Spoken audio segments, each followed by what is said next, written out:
Assalamualaikum warahmatullahi wabarakatuh. Kita bertemu lagi dalam praktikum IPA di SD tentang jenis dan bentuk gelombang. Bersama saya Ari Wulandari dengan NIM 856339115 dari UPBJJ Pangkal Pinang. Kegiatan praktikum yang akan dibahas kali ini ada 3, yaitu tentang jenis-jenis gelombang yang terbagi menjadi 2, gelombang transversal dan gelombang longitudinal. Yang kedua, pemantulan gelombang, dan yang ketiga adalah gelombang stasioner. Percobaan pertama adalah jenis-jenis gelombang. Tujuannya adalah untuk mengamati bentuk dan jenis gelombang transversal dan gelombang longitudinal. Alat dan bahan yang digunakan yaitu yang pertama, kabel listrik, yang kedua, selingki, yang ketiga, karet gelang, dan yang terakhir, benang kasur.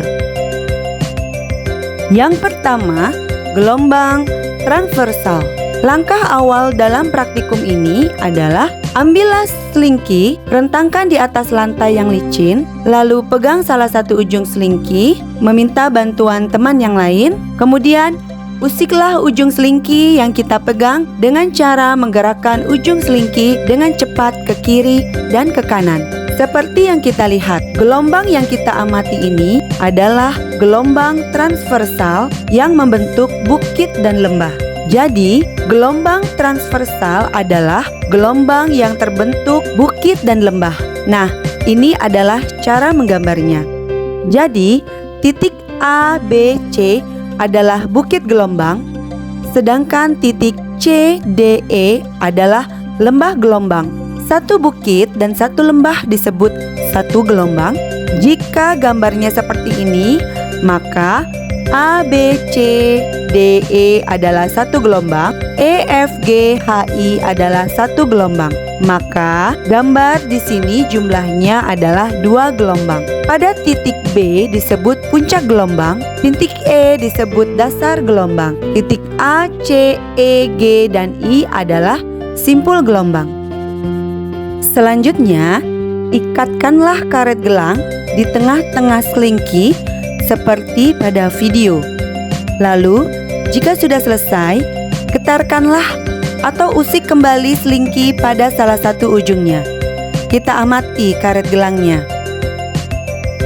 Nah, di sini dapat dilihat setelah selingki diusik, karet gelang berpindah sedikit demi sedikit ke arah asal getarannya. Selanjutnya kita ulang sekali lagi percobaan tadi dengan mengganti selingki menjadi kabel listrik. Mari kita amati, dapat dilihat ternyata gelombang yang terbentuk pada kabel itu sama dengan gelombang yang terjadi pada selingki yang diusik ke kanan dan ke kiri tadi, yaitu terdapat gelombang transversal.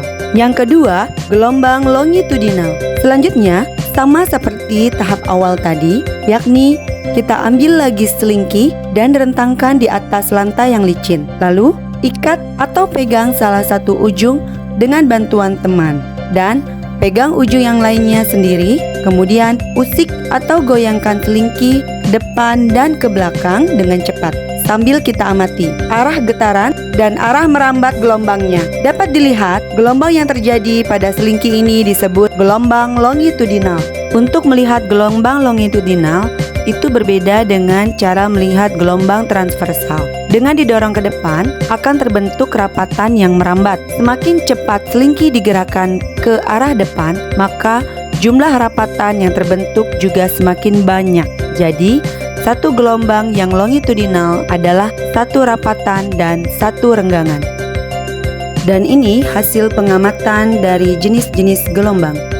Kita masuk ke percobaan yang berikutnya, yaitu pemantulan gelombang. Tujuannya adalah untuk mengamati sifat pemantulan gelombang. Alat dan bahan yang digunakan adalah selingki, benang kasur, dan kerikil. Di sini sudah saya sediakan satu wadah yang berisi air. Yang akan kita lakukan adalah menjatuhkan kerikil ke dalam wadah yang sudah berisi air ini. Apa yang terjadi? Ada sebuah gelombang. Nah, ketika gelombang menabrak penghalang atau berada pada ujung dari medium merambatnya, sebagian gelombang akan dipantulkan. Sudut yang dibentuk gelombang datang terhadap permukaan pemantulan, sama dengan sudut yang dibuat oleh gelombang pantulnya sesuai dengan hukum pemantulan. Selanjutnya, karena di rumah saya kebetulan ada kolam ikan, jadi saya juga akan mencoba melemparkan kerikil ke dalam kolam ikan. Selanjutnya kita menggunakan selingki. Rentangkan selingki sejauh 1,5 meter. Pegang salah satu ujungnya oleh teman, jangan sampai bergeser, jadi ujungnya itu terikat. Ujung selingki lainnya kita pegang, getarkan 1 kali sehingga membentuk setengah panjang gelombang. Amati perambatan setengah gelombang sampai gelombang tersebut hilang.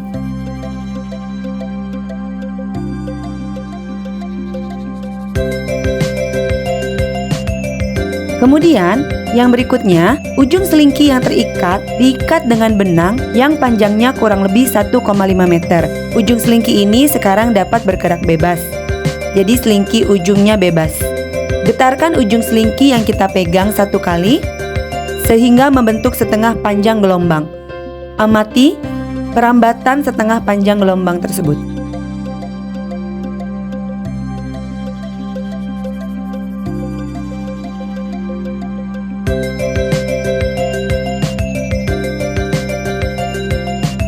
Berikut hasil pengamatan pemantulan gelombang. Selanjutnya kita masuk ke percobaan ketiga, yaitu tentang gelombang stasioner. Tujuannya adalah untuk mengamati gelombang stasioner, menjelaskan pengertian gelombang stasioner, menjelaskan hal-hal yang menimbulkan gelombang stasioner, dan menjelaskan pengaruh tegangan terhadap panjang gelombang. Berikut alat dan bahan yang digunakan, yaitu catu daya, pewaktu ketik atau bel listrik, benang kasur, katrol dan tali, beban gantung 75 gram, 100 gram, dan 125 gram. Cara kerjanya, terlebih dahulu kita rangkai dulu alat seperti pada gambar.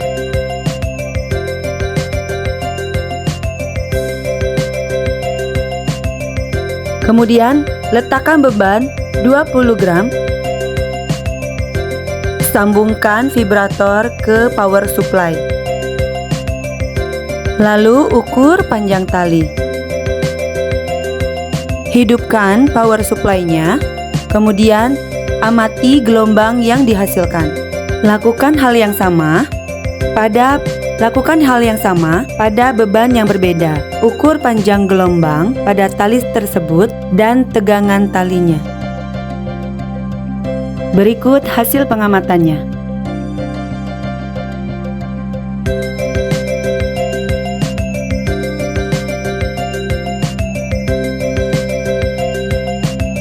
Baiklah, demikian praktikum dari saya. Terima kasih dan wassalamualaikum warahmatullahi wabarakatuh.